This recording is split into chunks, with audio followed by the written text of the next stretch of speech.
Welcome to Dreamy Sleep Tales.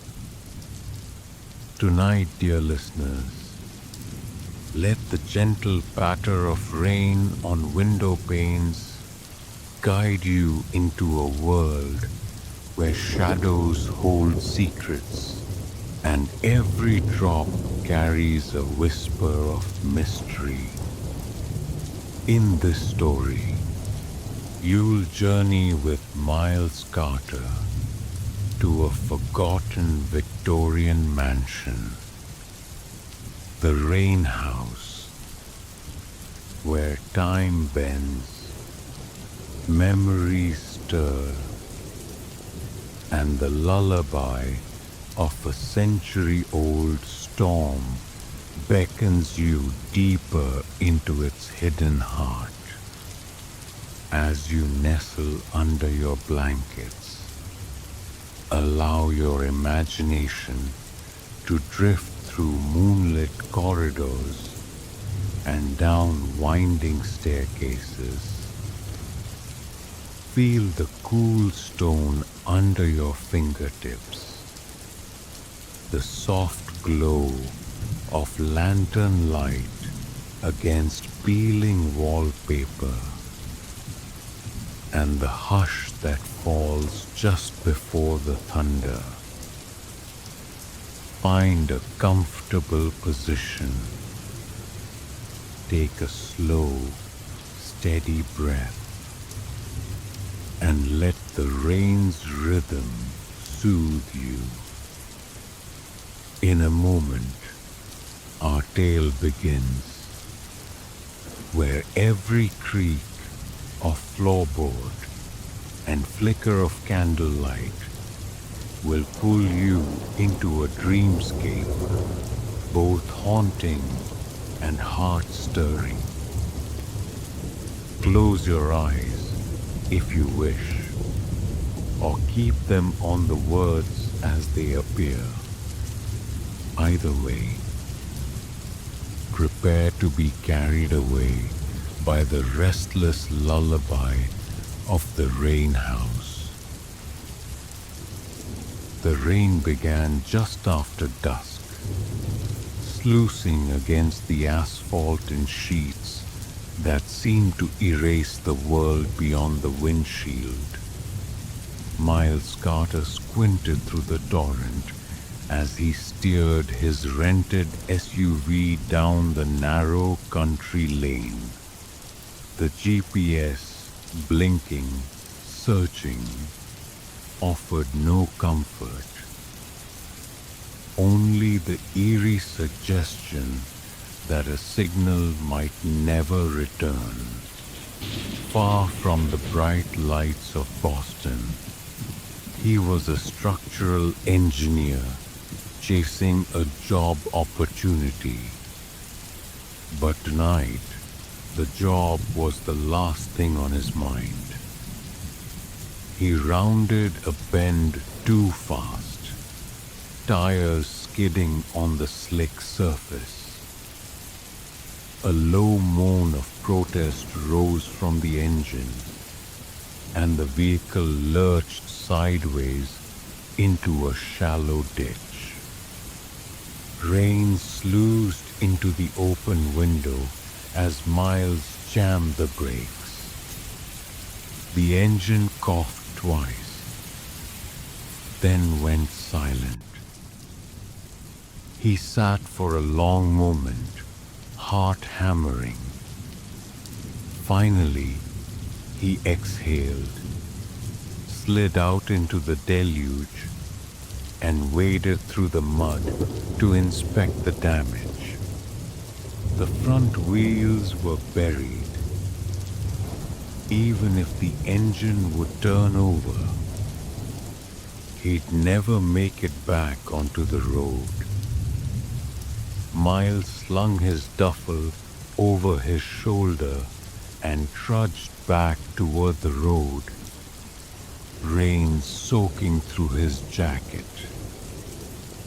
Ahead, just past a tangle of waterlogged ferns, a shape emerged through the gray.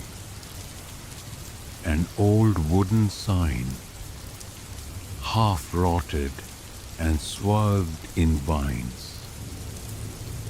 He squinted. Beyond it, dimly lit by lightning, rose the silhouette of a grand Victorian mansion. Its gabled roof bristled against the storm-black sky, and at the second floor, a single window glowed with a pale yellow light, as though someone had lit a candle inside. He should have turned back to his car. Instead, something tugged at him. Curiosity, dread, or perhaps fate. He trudged through the overgrown drive toward the house. As he approached the iron gate, he heard a soft, clear voice. It opens for those who need it. Miles jerked his head. A girl stood in the drenching rain at the edge of the tree line. No umbrella, no coat, just drenched hair plastered to her face. Eyes as pale as moonlight. Before he could speak, she turned and slipped into the underbrush, vanishing as swiftly as she had appeared. He hesitated only an instant, then pressed forward. The gate yielded with a groan that echoed through the night. Vines crept like arthritic fingers around its bars. He pushed them aside and stepped onto the porch. The massive front door stood slightly ajar. Rain pounded the slate roof overhead. But here, under the covered portico, the air was unnaturally still. Warm, almost. Miles reached for the knob. It was cold metal, slick with moisture. He pushed, and the door swung inward without a sound. Inside, the foyer yawned before him, lit only by flickers of lightning through stained glass windows. The scent of old wood and damp plaster mingled in the air. Across from him, a grand staircase curved upward, its banister carved into twisting vines and blooming roses. Somewhere deep within the house, a clock ticked. Yet there were no clocks visible. He lifted his duffel and stepped inside. The door closed behind him with a soft click that sounded far louder in the hush. His flashlight beam danced over peeling floral wallpaper and tarnished brass sconces. On the wall beside the staircase hung a portrait. A stern gentleman in a high collar, holding rolled architectural plans. A brass plaque beneath read, Benjamin Carter, architect, 1892. Miles's breath caught. Carter, his great-grandfather's name. His pulse sped. A sudden crash echoed from above. Footsteps? Or the settling of ancient timbers? He swallowed, steel filling his stomach, and climbed the stairs. Each step groaned under his weight. At the landing, a long corridor stretched both ways, the darkness beyond lit only by his wavering beam. To his left, a door stood half open, light spilling from within. He approached, heart thudding. Inside was the library, floor-to-ceiling bookshelves sagging under the weight of leather-bound tomes, and at the center, a massive mahogany desk. On it lay blueprints rolled tight and tied with a crimson ribbon. Beside them, on a drafting table, fresh charcoal lines traced the mansion's floor plan, but with one room inked in bold black. A room that did not appear on any official records.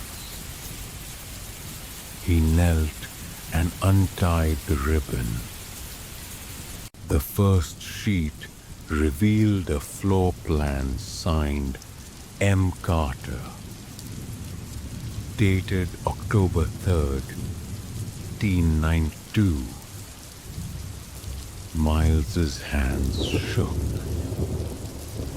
He was staring at a blueprint drawn in his own name, more than a century before he was born. A soft whisper drifted through the room, barely audible over the rain. You built me, and now you must finish what you started. He spun, flashlight beam slicing the darkness. The windows rattled in their frames as thunder rolled overhead. The ribbon slipped from his fingers and fluttered to the floor. The whisper came again, this time closer, from the shadows at his elbow. Find the room. Miles backed away, heart pounding. He knew he shouldn't stay, but the pull was irresistible. The house beckoned him deeper into its hidden corridors, promising answers to questions he didn't yet know he had. Lightning illuminated the hall long enough for him to see another portrait. A young girl clutching a rag doll, her eyes haunted. He felt her gaze linger as he passed. He gripped his flashlight, steeled himself, and stepped back into the corridor.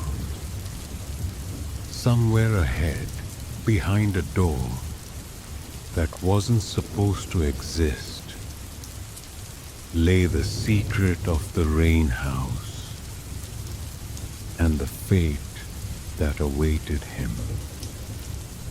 Miles moved down the corridor, each footstep muffled by the thick runner that once covered the floor.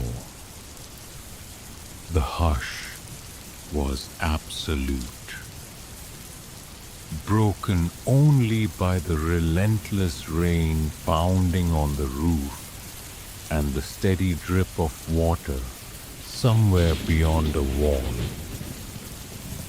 He paused at a junction where 3 doors branched off, 2 labeled in elegant script, 1 unmarked. The first door bore the inscription Nursery, its keyhole dark and empty. The second read West Wing Study, and the third nothing.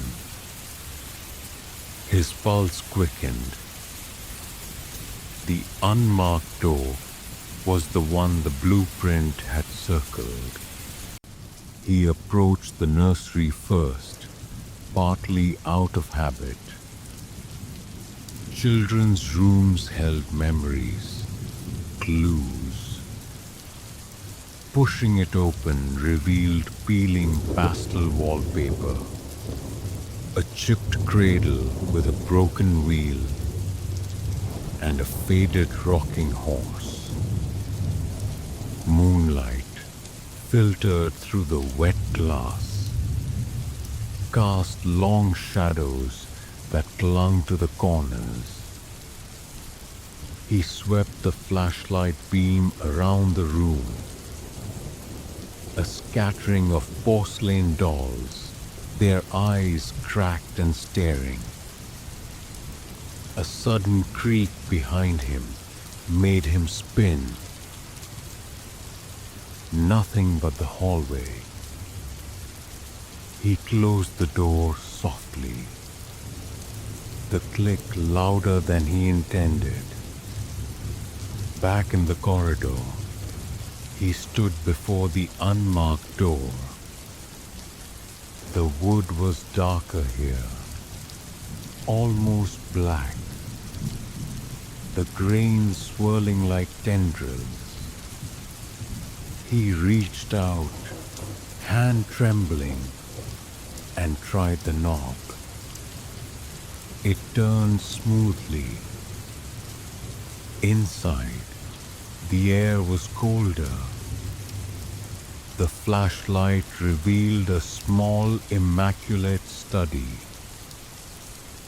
too pristine for a house so long abandoned.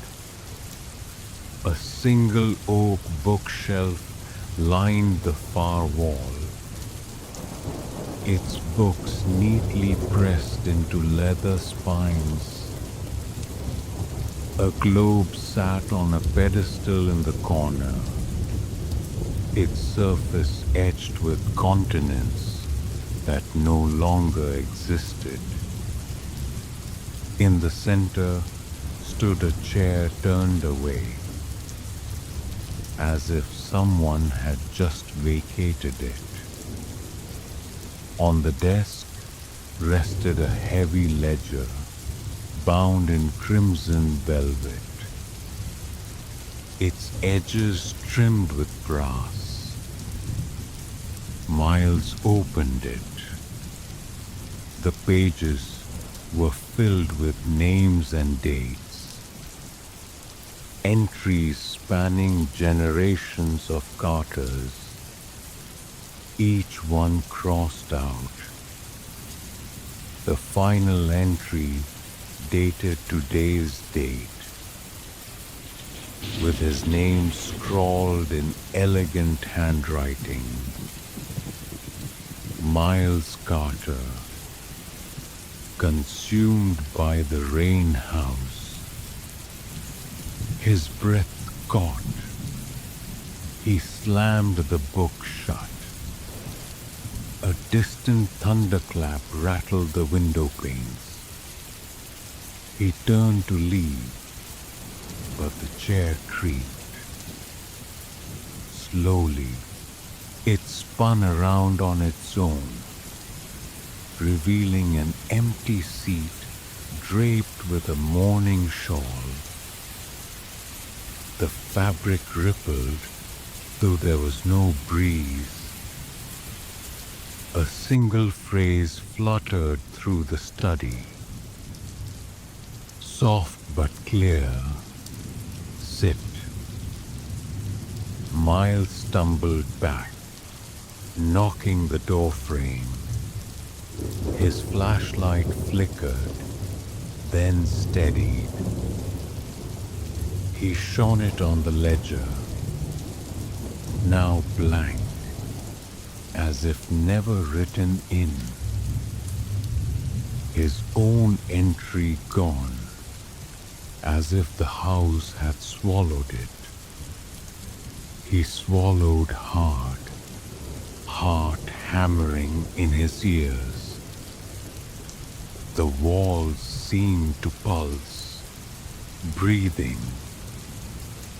A low tapping began behind him, fingernails against wood.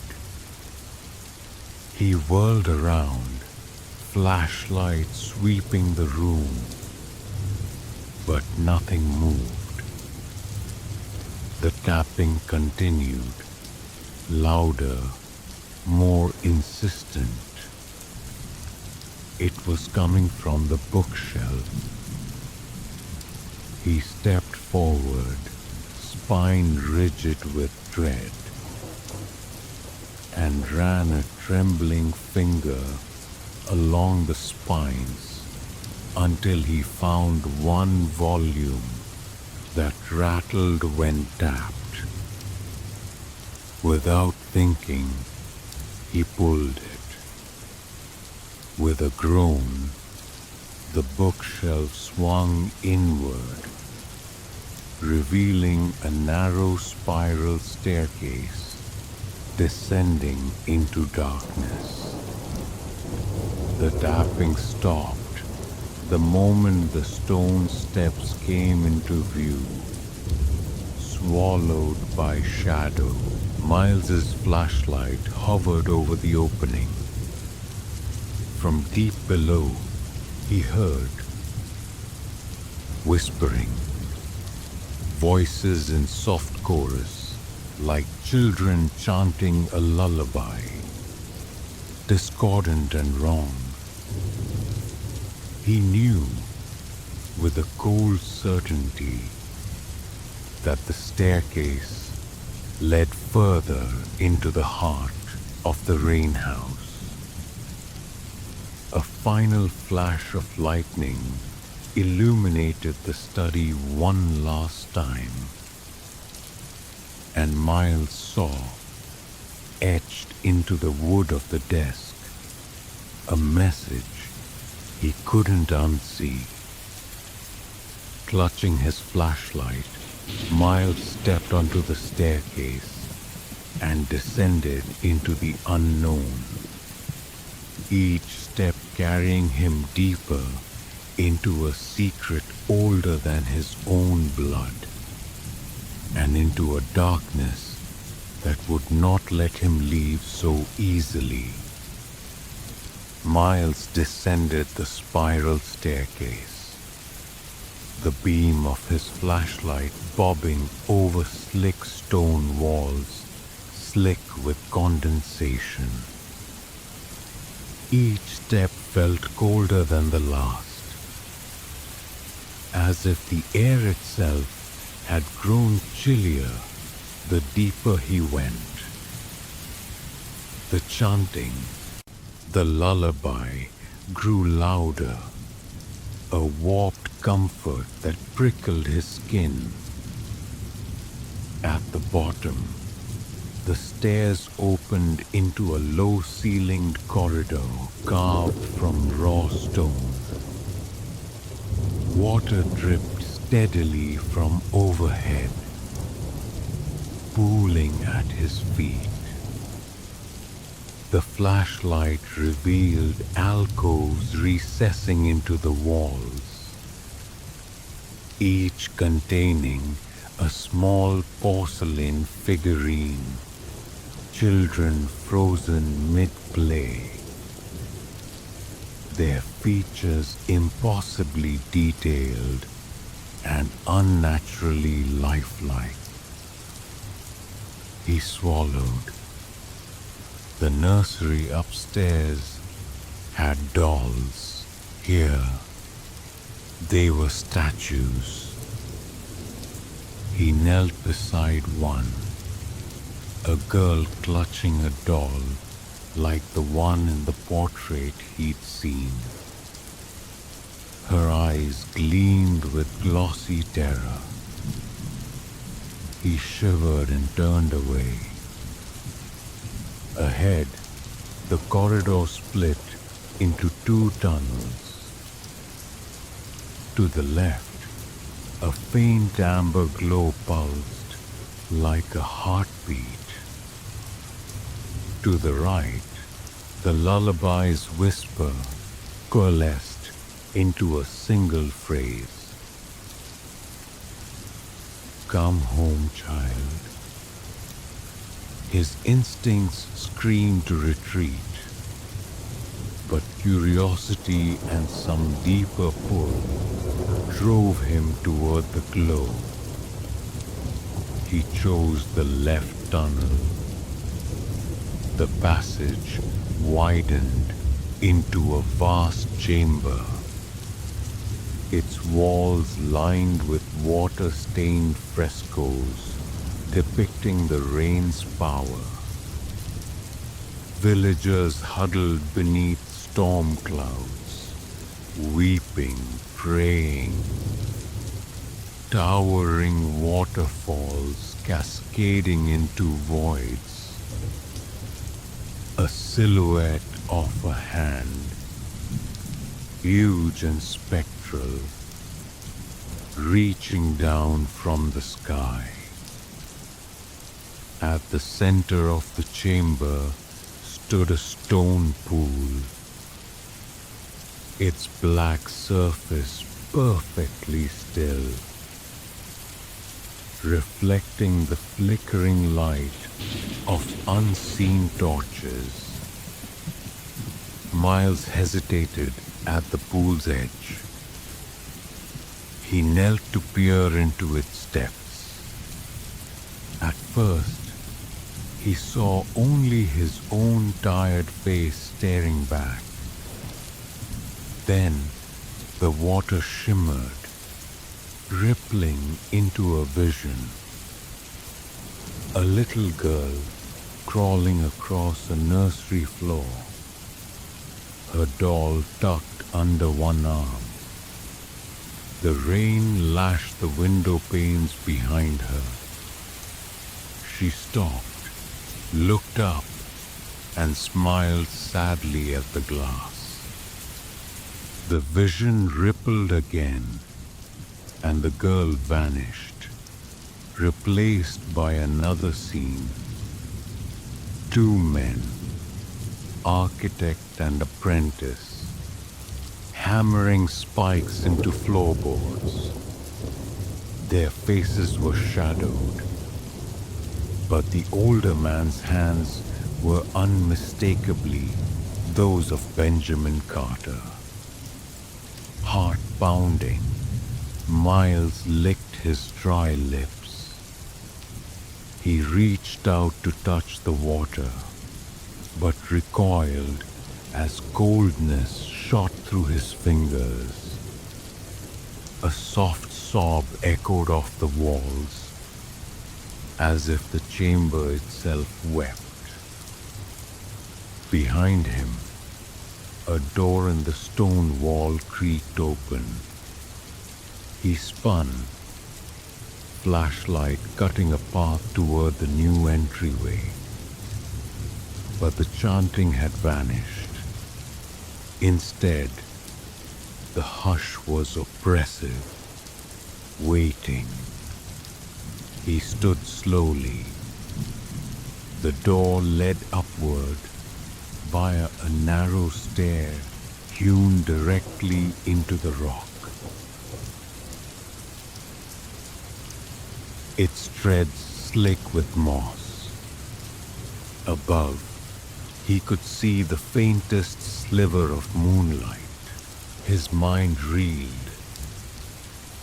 Every instinct told him the way out lay back through the manor's grand entrance, not up this dripping staircase. But he had entered this place following whispers and blueprints. Perhaps the path to freedom was written in the stone after all. He took a deep breath and climbed. The stair spiraled gently, and he emerged through a trapdoor into a dimly lit attic hallway. He blinked. The air was warmer, the wood floorboards creaking familiarly underfoot.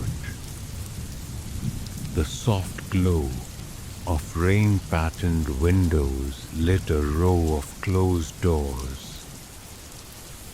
The attic smelled of dust and old cedar. He ran a hand along the sloping rafters as he passed, trying to steady his nerves. Down the hall, a door stood cracked open, yellow light seeping out. He approached and peeked inside. The room was impossibly small. A child's bedroom, furnished with a narrow bed, a small dresser, and a window showing a storm-lashed night outside.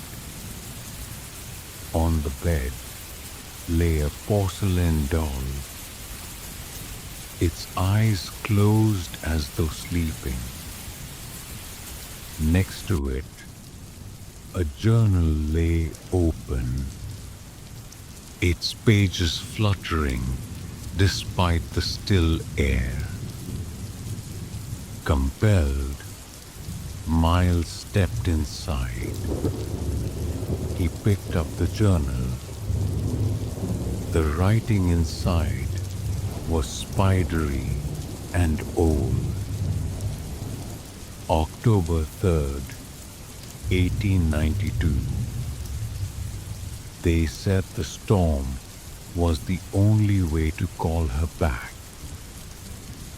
But the ritual, it twisted her. I see her in the glass, reaching. If the rain ever stops, she will be free, or she will consume us all. A chill ran down his spine. He snapped the journal shut and turned, but the door had vanished. The wall beyond the bed was solid wood, no sign of an exit. Panic fluttered in his chest. He spun in a circle. The attic was different. The dresser was gone. In its place stood the rocking cradle, empty but gently swaying. The doll lay on the floor, facing Miles, its eyes open and glossy. Rain pattered against the window. A soft, childlike giggle echoed in the cramped room. Miles's breath caught. He backed against the wall, flashlight shaking. The cradle's motion quickened. The doll's head tilted. A whisper, so close he felt its breath on his neck. Come home, child. The attic door groaned open behind him. Warm light spilled through, and he glimpsed the grand staircase below, his original path. He didn't hesitate. Clutching the journal, he bolted through the door, nearly tripping over the threshold as the attic collapsed behind him with a soft, satisfied sigh. Landing in the study where he'd first found the blueprints, Miles scrambled to his feet. The ledger lay open on the desk, blank pages waiting. The lullaby was gone, replaced by the steady roar of rain and his own ragged breathing. He pressed his palm to the desk, feeling the grain of the wood. The message was already there, scorched into the surface. Miles Carter slid from the room and raced down the corridor, determination settling in his bones. He would find the way out, find the house's heart, and end the storm once and for all, or drown trying. Miles burst through the study door and sprinted toward the grand staircase. The echo of his footsteps swallowed by the oppressive hush. The rain outside pummeled the roof with frantic intensity, each crash of thunder rattling the house's bones. He clung to the journal pressed to his chest, its cryptic warning burning in his mind. He reached the foyer and hesitated only a heartbeat before veering left toward the service stairs. Narrow, utilitarian, and less familiar than the ornate main staircase. If the house's upper floors were a maze of memories and illusions, perhaps its depths held the logical answer. The cellar, where foundations were laid and secrets buried. The service stairs descended steeply, the walls narrowing as he went. Water dripped from unseen pipes, forming rivulets along the stone steps. At the bottom, he found a heavy wooden door reinforced with iron bands. It was locked, but where there was a will, there was a way. He pressed his shoulder against it. The door creaked and swung inward. He found himself in a vast cellar lit by a single swinging lantern whose flame wavered in the damp air. Crates and barrels lined the walls, covered in mildew and age. The scent of mold and damp earth was overwhelming. In the center of the room, a shallow pit had been dug into the dirt floor. its edges still sharp, as if recently disturbed.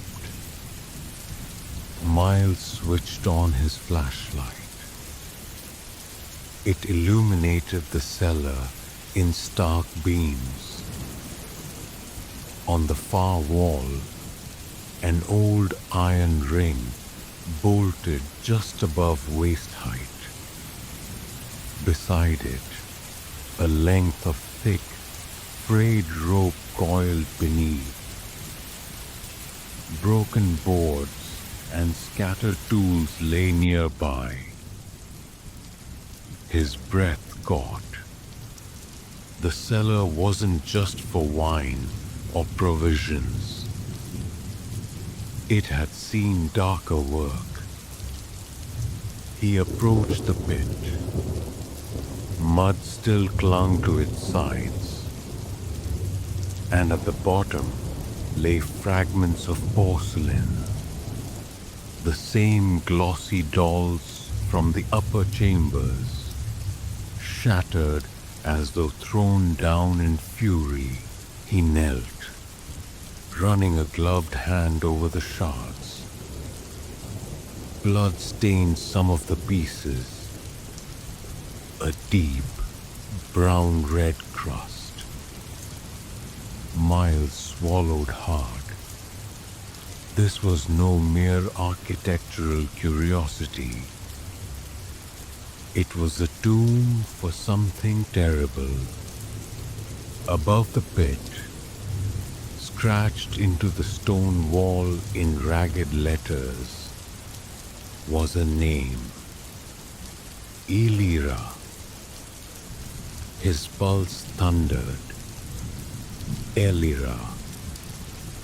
The little girl from the attic portrait. The one whose spirit haunted the house. Had she been sacrificed here in the storm of 1892? Or had she trapped herself? A sudden scrape behind him made him whirl. His flashlight caught a figure stepping from the shadows. The girl from the tree line, soaked to the bone, hair plastered, eyes glowing with an otherworldly light. Miles Carter, she whispered, voice soft as rain, yet reverberating in the cellar. Do you remember your promise? He took a cautious step back.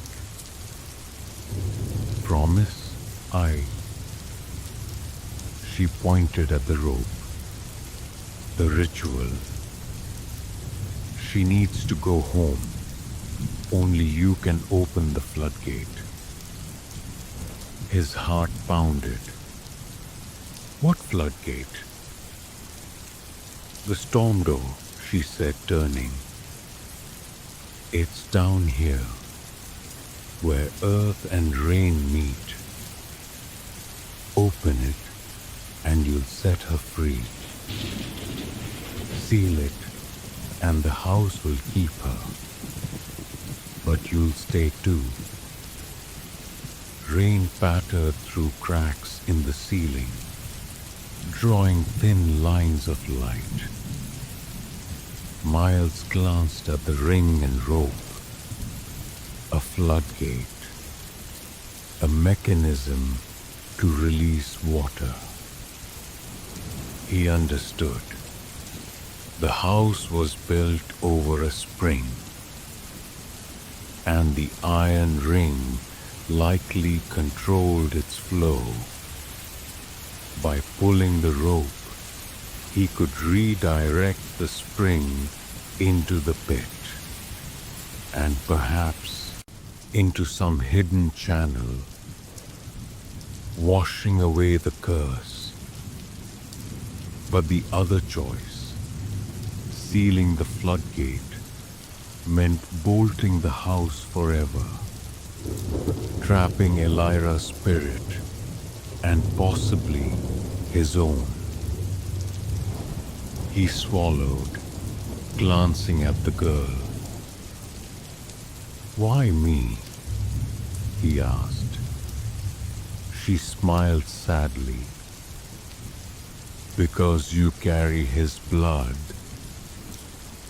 The architect, his design names his heir, and the storm answers his kin. You must decide." Thunder shook the cellar as powerful as any god's fist. Miles's mind raced. He remembered the ledger's last entry, his name bloodied in ink, and the journal's warning.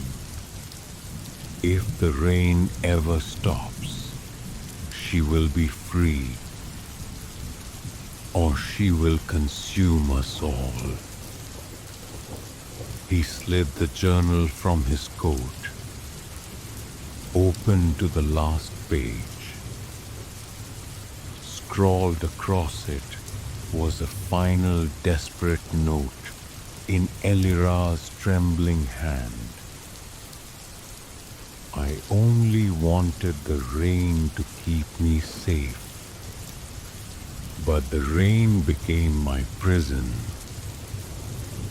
Miles exhaled. He approached the ring, his hand trembling on the cold iron. Above him, the girl faded, her translucent figure dissolving into droplets that fell like tears. His choice lay before him. Pull the rope, unleashing the spring to carry Elira's spirit home, perhaps to rest, or tie off the ring, locking her and himself in the storm-racked tomb for eternity. He gripped the rope, muscles straining. The cellar seemed to close in around him, walls pulsing, lantern flame flickering. He lifted the rope, ready to act, when a voice, low and ancient, rumbled from the darkness beyond the lantern's glow. "Do it, Miles Carter. Free the storm, or become part of it." His breath caught. The lantern sputtered, plunging the room into trembling half-light. Time slowed. The choice crystallized. And with that, Miles Carter yanked the rope.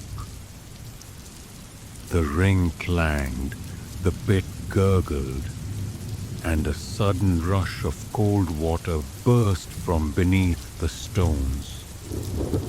The fractured porcelain, the blood-stained shards, they floated in the rising stream. The spring roared to life, water cascading into the pit, carrying with it a wailing wind of voices. A brilliant flash of lightning followed, and for one dizzying moment, Miles saw, amid the spray, a little girl reaching upward, her features soft and sorrowful, tears of rain sliding down her cheeks. Then the water sluiced away through a hidden channel, and the pit lay empty, silent. The girl's voice echoed one last time. Thank you. And then she was gone. The cellar fell deathly silent. Miles stood alone, water dripping from his hair, the journal clutched in one hand. The storm above had quieted. No rain, no thunder, only the echo of his own breathing. He released the rope. It dropped to the floor with a dull thud. He had kept his promise. Now, he just had to find his way out. Miles Carter stood in the near-dark cellar, the echoes of release still vibrating through the stone walls. He let the sound of falling drips guide him back to the service stairs. The rope coiled at his feet. The floodgates sealed by the retreating waters. With each step upward, the air grew warmer and less oppressive until he emerged once more in the foyer where his ordeal had begun. The grand clock in the corner, the one he hadn't noticed before, ticked steadily. The first sound of normalcy he'd heard in hours. The rain had ceased. Outside, the world was silent. The storm spent. Moonlight filtered through the stained glass windows, painting the marble floor in pale blues and greens. He paused by the portrait of Benjamin Carter, the forebear whose designs had cursed them both. For a moment, Miles imagined the old architect standing beside him, silent but understanding. As if relieved, his heir had finally honored the house's true purpose. His flashlight flickered once and went out. Instinctively, Miles reached for the lantern hanging by the staircase. The same one that had burned in the cellar. The flame still glowed, gentle and golden, as if untouched by time. He took it down and lit his way back to the front door. As he crossed the foyer, the house felt different, quieter, at peace. The walls no longer whispered. The floorboards no longer creaked in warning. Portraits that once seemed to follow him now gazed down with neutral detachment. Even the glow in the second floor window was gone, as if the mansion itself had exhaled. He opened the front door. A gust of cool night air swept in, carrying the scent of wet grass and fresh earth. The iron gate lay open. His SUV sat where he'd abandoned it, its engine silent but otherwise unscathed by the storm's fury. Footsteps sounded behind him. Miles spun, heart in his throat. But it was only the girl, standing under the moonlit porch, her brown hair dripping rainwater, but now her eyes warm and full of gratitude. "You did it," she whispered, voice steady. "She's home now." He offered her the lantern. She shook her head, smiling. "Keep it," she said, "so you'll remember." With a gentle nod, she turned and slipped away down the drive, disappearing into the field grass as though she had never been there. Miles watched her go, then turned his gaze to the mansion one last time. The windows were dark. The great doors hung open. No sign of threat remained. Slowly, he climbed into his SUV, lantern on the passenger seat, and started the engine. The car roared to life. As he drove down Weatherby Road, the moon guided him back toward civilization.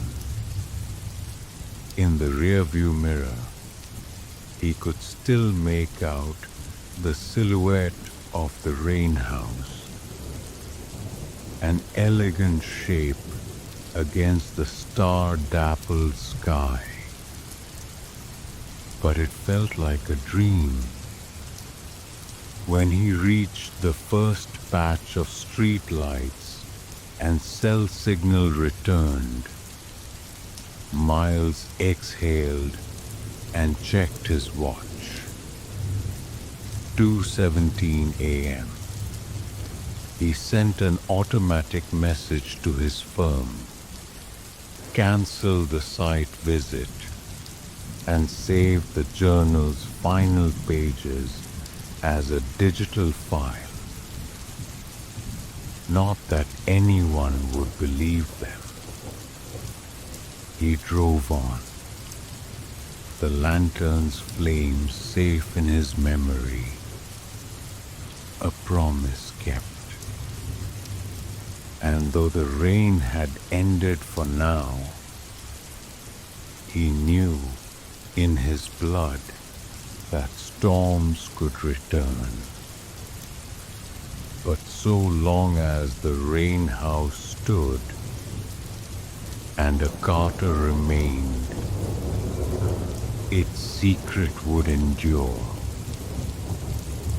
Sealed by blood, sorrow, and the unending lullaby of the rain. And that, dear listeners, brings us to the end of The Rain House. Thank you for joining me on this storm-tossed journey through moonlit halls and whispered secrets. If you enjoyed this tale, please give the video a like. If you're new here, subscribe to Dreamy Sleep Tales and hit the bell so you won't miss our next adventure into dreams and mysteries. Share this video with friends and family who love a little suspense before bed. I'd love to hear from you. Drop a comment below and let me know what you thought of Miles Carter's midnight encounter. Did the storm chill your spine, or did you feel the warmth of his promise? Your feedback helps shape our next story. So don't be shy. Until next time, may your dreams be gentle, your storms be distant, and your sleep be deep. Good night and sweet dreams.